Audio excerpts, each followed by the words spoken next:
इस वीडियो में हम HTML के बेसिक एग्जाम्पल्स के बारे में पढ़ेंगे और देखेंगे कि कैसे हम कुछ बेसिक HTML के एग्जाम्पल्स लिख सकते हैं। अगर कुछ आपको नई चीज़ दिखती है तो घबराने की बात नहीं है, क्योंकि वो मैं आपको इसी वीडियो में समझा दूंगा।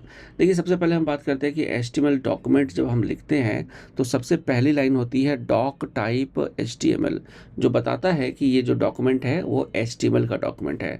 दूसरी चीज़ होती है HTML टैग, स्टार्ट टैग और एंड टैग। सारा का सारा कुछ जितना भी आप कंटेंट लिखते हो वो HTML के अंदर होता है। HTML टैग ये स्टार्ट हुआ और ये HTML टैग क्लोज हुआ, उसके अंदर ही हेड टैग होता है, बॉडी टैग होता है, सब कुछ।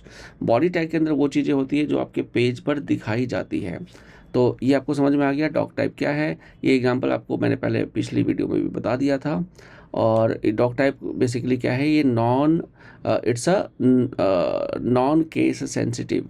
मतलब कि डॉक टाइप आप स्मॉल में लिखो या कैपिटल में लिखो, दोनों सेम होते हैं, लेकिन आपको वैसे डॉक टाइप को कैपिटल में ही लिखना चाहिए, क्योंकि ये स्टैंडर्ड यही हमें फॉलो करना चाहिए। डॉक टाइप के बाद हम HTML लिखते हैं कि ये डॉक्यूमेंट टाइप क्या है, HTML है, और ये HTML5 का डिक्लेरेशन है। इसके बाद हेडिंग्स आता है, जो बेसिक कह सकते हो बेसिक एग्जांपल ऑफ HTML। देखिए, हेडिंग जो होते हैं H1 से लेकर H6 तक होते हैं। H1 सबसे बड़ा हेडिंग होता है और H6 सबसे छोटा होता है। चलिए इस एग्जांपल को करके देख लेते हैं। यहाँ पे आपके टोटल H1 से लेकर H6 टोटल 6 हेडिंग दिए हुए हैं। हेडिंग 1 देख सकते हो सबसे बड़ा है और हेडिंग 6 सबसे छोटा होता है। तो हेडिंग यूज कब करते हैं? देखिए, जो आपका पेज होता है, ऑलमोस्ट हर पेज पे जो HTML पेज लिखते हैं उसके हर पेज का एक जो मेन कंटेंट होता है उसकी हेडिंग को हम कहते हैं हेडिंग 1, और उसके अंदर जो सब सेक्शंस होते हैं उसको आप कह सकते हो हेडिंग 2। मान लो हेडिंग 2 के अंदर भी कुछ आप कैटेगरी बना रहे हो, कुछ सेक्शंस बना रहे हो, तो उसमें आप यूज कर सकते हो हेडिंग 3। तो इस तरीके से आप यूज कर सकते हो हेडिंग H1 से लेकर H6 तक। ओके, इसके बाद है पैराग्राफ्स। अगर आपके वेबसाइट में, वेब पेज में मल्टीपल पैराग्राफ्स है तो उसको आप P टैग के अंदर लिख सकते हो। इस एग्जांपल को चलिए देखते हैं। यहाँ आप देख सकते हो कि एक पैराग्राफ और दूसरे पैराग्राफ के बीच में एक स्पेस का गैप होता है। अगर मैं यहाँ पर एक तीसरा पैराग्राफ लिखता हूँ, दिस इज थर्ड पैराग्राफ, तो ये आप देखोगे कि इसमें अगेन एक गैप आ जाएगा। ठीक है, और इसके बाद फिर जब हम कुछ भी लिखते हैं बाय डिफ़ॉल्ट रन करते हैं तो ये आपका यहाँ पर एक पैराग्राफ बाय डिफ़ॉल्ट ब्राउज़र ले ले रहा है। लेकिन अगर मैं ब्रेक लगाऊँ, ठीक है, ब्रेक लगाकर ये दूसरा कंटेंट लिखूँ और रन करूँ, तो यहाँ पर आप देख सकते हो कि ये ब्रेक हो गया। ये पैराग्राफ इसने नहीं बनाया, इसने नेक्स्ट लाइन पे ब्रेक कर दिया। तो ब्रेक और पैराग्राफ में ये डिफरेंस है। हर पैराग्राफ के नीचे एक आपको गैप मिल जाता है। ठीक है, तो इसके लिए आप P टैग यूज करते हो। तो P tag is also a basic example of HTML। इसके बाद आता है HTML के लिंक्स। लिंक्स का यूज़ होता है एक डॉक्यूमेंट से, एक डॉक्यूमेंट मतलब HTML डॉक्यूमेंट से दूसरे HTML डॉक्यूमेंट तक जाने के लिए हम लिंक यूज करते हैं, और लिंक के लिए हम यूज करते हैं A टैग। A टैग का मतलब होता है एंकर टैग। ठीक है, तो यहाँ पे आप देखो A टैग हमने लिखा। A टैग तो हो गया एंकर टैग। अब उसके कुछ एट्रीब्यूट्स होते हैं। एट्रीब्यूट्स का मतलब होता है एक्स्ट्रा प्रॉपर्टीज।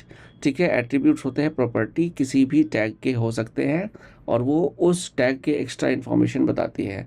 जैसे एंकर टैग का जो एट्रीब्यूट है वो है href, हाइपर रेफरेंस। वो ये बताता है कि हमें किस डॉक्यूमेंट पे जाना है। मतलब अगर ये A टैग हमने सपोज यहाँ से स्टार्ट किया, href दे दिया कि हमें जाना है W3 स्कूल्स की वेबसाइट पर, तो उसका पूरा पाथ दे दिया। और ये जो टैग के बीच में लिखा हुआ है दिस इज़ अ लिंक, ये आपको एक हाइपर लिंक बन जाएगा, एक क्लिकेबल लिंक बन जाएगा, और ये A टैग क्लोज हो गया। यहाँ एग्जांपल मैं करके दिखाता हूँ। ये देखो, यहाँ पर A href है, एक लिंक बन गया। ठीक है, और इस पर लिखा हुआ क्या आएगा, जो हमने इसके बीच में लिख दिया दिस इज़ अ लिंक। इसके क्लिक करने पे क्या होगा, ये हाइपर रेफरेंस जो भी है वो वहाँ चला जाएगा। जैसे मैंने यहाँ क्लिक किया, ये देखो ये आपका W3 स्कूल्स की वेबसाइट खुल गई। अगर मैं इसको एडिट करके इसको मैं लेट से याहू कर देता हूँ, yahoo.com, और रन करता हूँ, और फिर मैं क्लिक करूँगा तो ये कहाँ चला जाएगा, yahoo.com पर। देखो क्लिक किया और it should go to yahoo.com. I think it is not allowing right now. एक बार गूगल ट्राई करके देख लेते हैं, गूगल, और क्लिक किया, इट्स नॉट अलाउइंग। आप क्रोम में करके देख लेना, इट शुड वर्क। ठीक है, ओके। नेक्स्ट हमारा है HTML इमेजेज। HTML इमेज भी एक बेसिक एग्जांपल है।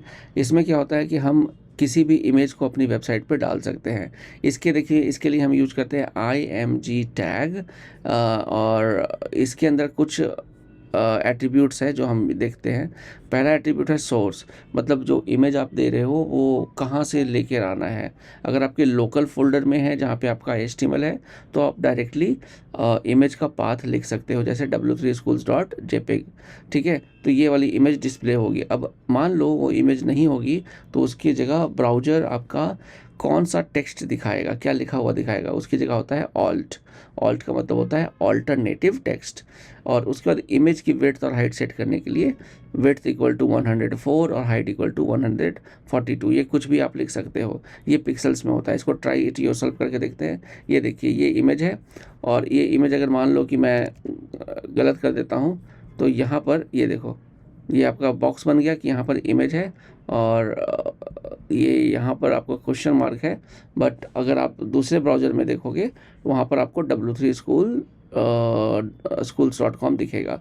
और इसकी विड्थ और हाइट, जैसे यहाँ पे विड्थ 104 है, इसको मैं 174 करता हूँ, तो ये देखो आपकी ये इमेज यहाँ विड्थ इतनी बढ़ गई। अच्छा, यहाँ पर आप देखो w3schools.com ऑल्ट वाला भी दिखने लग गया, क्योंकि इसकी विड्थ बड़ी बड़ी हो गई। ओके, तो it could be related to width issue also. ठीक है, अब हम बात करते हैं HTML के। अगर जैसे किसी भी पेज पर अगर हम देखना चाहते हैं कि HTML क्या लिखा हुआ है, मान लो यही वेबसाइट है, और मैं देखना चाहता हूँ कि ये जो है ये कौन सा टैग है, H1 टैग है या H2 है, और इसमें और क्या क्या चीज़ें HTML लिखा हुआ है, तो हम क्या कर सकते हैं, हम किसी भी ब्राउज़र में किसी भी टेक्स्ट को सिलेक्ट कर लेंगे, राइट क्लिक करेंगे, और यहाँ पर इंस्पेक्ट एलिमेंट है।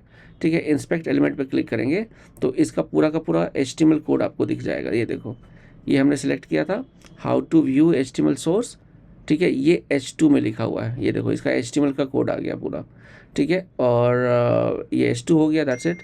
अगर किसी भी पेज पर आप जाकर, इसको मैं क्लोज कर देता हूँ यहाँ से, मैं कहीं पर भी राइट क्लिक करके पेज सोर्स पे क्लिक करता हूँ, शो पेज सोर्स, तो ये आपके पूरे पेज का कंप्लीट HTML दिखा देगा। देखो, डॉक टाइप HTML, जैसा मैंने बताया था, HTML lang English US based, ये इंग्लिश लैंग्वेज यूज करेगा HTML डॉक्यूमेंट।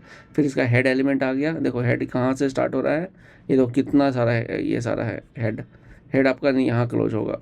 ठीक है, काफ़ी नीचे हेड क्लोज होने के बाद फिर आपका बॉडी स्टार्ट होगा। बॉडी स्टार्ट होने के बाद फिर आपका बहुत सारे जो टैग्स हैं, ये देखो हेड यहाँ क्लोज हुआ। ठीक है, आगे आने वाले वीडियो में बताऊंगा कि ये स्क्रिप्ट क्या होता है, ये डायरेक्ट इन्होंने जो फंक्शन लिख दिए हैं ये कैसे लिखते हैं, ये आने वाली वीडियो में आपको मैं बताऊंगा। तो ये आपको समझ में आ गया कि किस तरीके से आप किसी भी वेब पेज का HTML का कोड देख सकते हो। ठीक है, ये HTML का सोर्स कोड कैसे देख सकते हो, और किसी HTML एलिमेंट को भी डायरेक्टली इंस्पेक्ट कर सकते हो। तो आज की वीडियो में बस इतना ही। इसमें हमने HTML के बेसिक एग्जांपल्स करे। वीडियो समझ में आई हो तो वीडियो को आप लाइक कर सकते हैं। चलो, मिलता हूँ नेक्स्ट वीडियो में।